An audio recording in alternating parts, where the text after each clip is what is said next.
Hi guys, John the Firearms Instructor, and welcome back to our channel. If you're new to the channel, my name is John Johnson. I'm the owner and operator of a firearms training facility in Southwest Florida. If you're one of our subscribers, thank you very much from the bottom of my heart. I really appreciate you guys following this small family-owned business in our journey. So today we're going to be talking about another tip of the week, or drill of the week.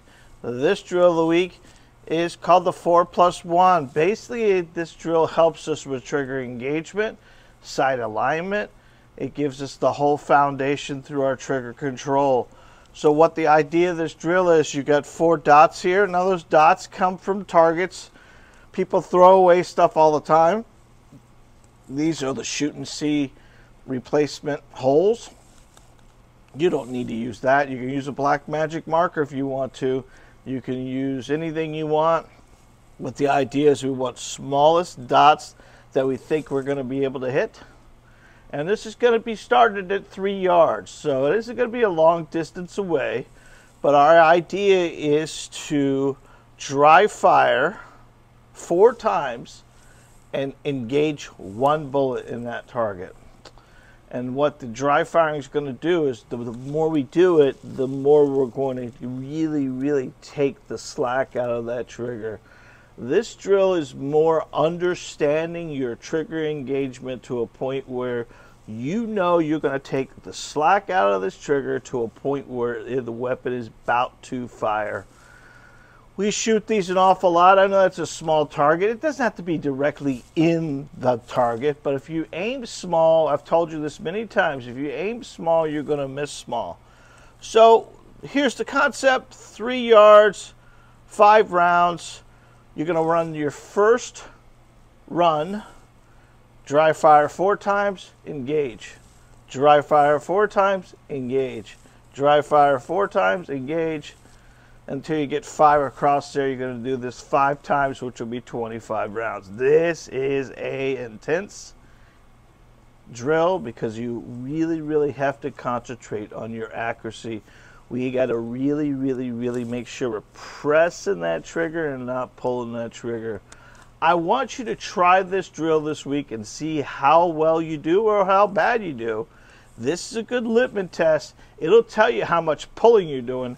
If you're aiming here and it's hitting down here, or you're aiming here and it's hitting to the left, we need to make sure we're marrying that weapon and the eye together. We've talked about all these things, but this puts the rubber to the road, basically. This is where we need to really concentrate on getting that trigger back, taking all the slack or the travel out of the trigger, and get it to a point where when we engage the trigger, the weapon is level. Level weapons shoots level. Now you notice I've got this in my line of sight. Don't hurt yourself by putting it below your belly button or anything else like that. Put a white piece of paper up there, put it up in your line of sight, concentrate on that 6 o'clock hold.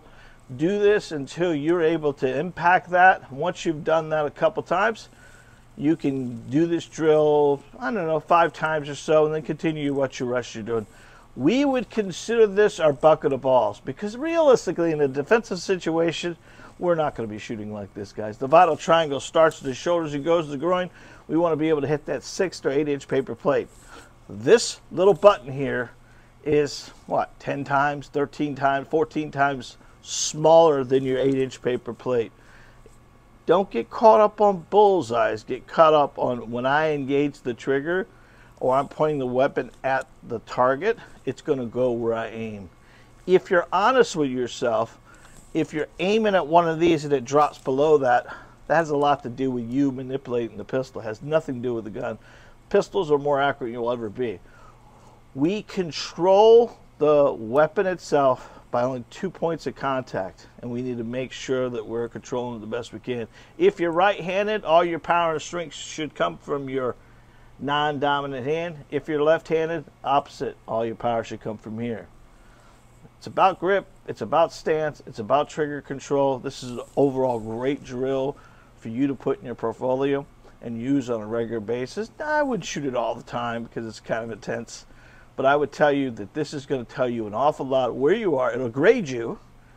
I would love to see you guys videotape yourself or send me some information or comment below about this target or other drills that you use that I might be able to steal and use in our facility here. Until next time, guys, God bless, be safe, and remember, you are your first line of defense. Listen, guys, we have swag in the description down below. We have t-shirts and we have hats and things like that. There are funny logos, there are funny sayings about. It really would help us if you would support us by hitting some of that swag there. The Shopify store is there for your use. We don't charge a ton of money on those shirts, but whatever we make on it, it definitely itself helps us support our small family-owned business and allows us to buy more equipment and more things like this. These videos cost money, and sometimes it'd be nice if we were supported a little bit. So if you have an opportunity, hit that swag button. I'm sure there's a shirt there that you find funny that you would love to wear to support the Second Amendment as well as our store as well. Until next time, guys, God bless, be safe, and remember, you are your first line of defense. We'll see you next week, guys. Bye-bye.